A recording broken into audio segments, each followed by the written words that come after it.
superstar Eagles guitarist and Gainesville's own Don Felder.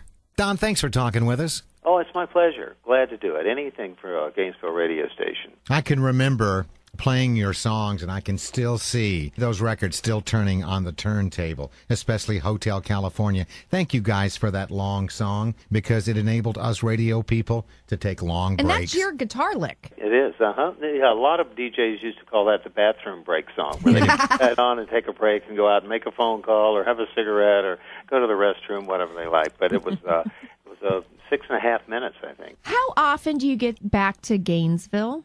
Any chance I get to have a day off before a show or after a show, I go through Gainesville and see my brother who still lives there. You're still recording. You have something new coming out. Yeah, I released a new CD. It's called Road to Forever. It was just a really great pleasure to actually be able to do a solo record without the handcuffs of having to write for the Eagles. I was able to write anything I wanted, and really did. I wrote 26 song ideas, picked the best 16, went into a recording studio with some of my best friends and people that I knew in the industry could do a great job, like one of my old guys that I was in a band called the Continentals in Gainesville. Was a guy named Stephen Stills. We were together when we were 15. So Stephen still lives down the street from me, about a mile and a half. Really? He comes over to my house for my kids' birthday parties. We play golf together. One of the first jobs I had when I got to California was working with Crosby, Nash.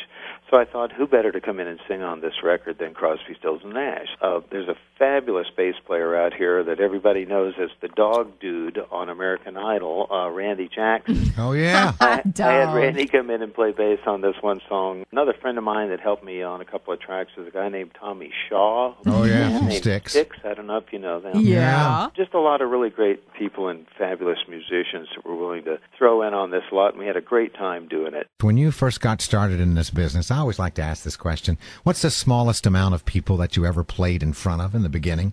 I would get on a Greyhound bus at the bus station there in Gainesville and go up to either Palatka or Lake City, and I'd play for these afternoons, little women's luncheons, where I'd sit in the corner and play guitar and sing local songs. That's probably the smallest that I can recall. Then there was a bar outside of Gainesville, I don't know if it's still there or not, called Dub's Steer Room. I used to play out there during the week and on the weekend. Petty used to play out there on the week and during the weekend, and it was kind of one of the local places to play outside of the fraternity parties down on Fraternity Row at University of Florida. So you're saying at least maybe 6 or 7 people at one time you played in front of. That was a huge crowd, yeah. Who was the biggest, Don? Well, the largest show I can recall is that we played Wembley Stadium with us and Elton John, and I think there was 120,000 people. Whoa! Oh, geez. You know, I still have my Eagles Greatest Hits Volumes 1 and 2 on 8-track. Oh, wow. What's an 8-track? Yeah, that's right. It was pink. At the very end of this millennium, I think it was 1999, the RIAA, which is the Recording Institution Association of America, presented us, the Eagles, with an award for the largest selling album of the 20th century. And that was probably one of the largest, most impressive awards that I've had the honor of being part of. Don, before you go away, I have to say just a personal thank you. You were doing a concert with the rest of the Eagles in Roanoke, Virginia, and myself and the rest of the radio personalities were standing in the wings, and we were singing Hotel California along with you guys, and you looked over there at us and you gave us the thumbs up. I know you couldn't hear us, but you made us feel really good. Anyway, thank you for that, Don. Well, you're more than welcome. I'm not certain I would have given you the thumbs up if I could have heard you. I'm sure you would not have. We had great speaking voices, not so good when it comes to singing, Don. Telling you were off key.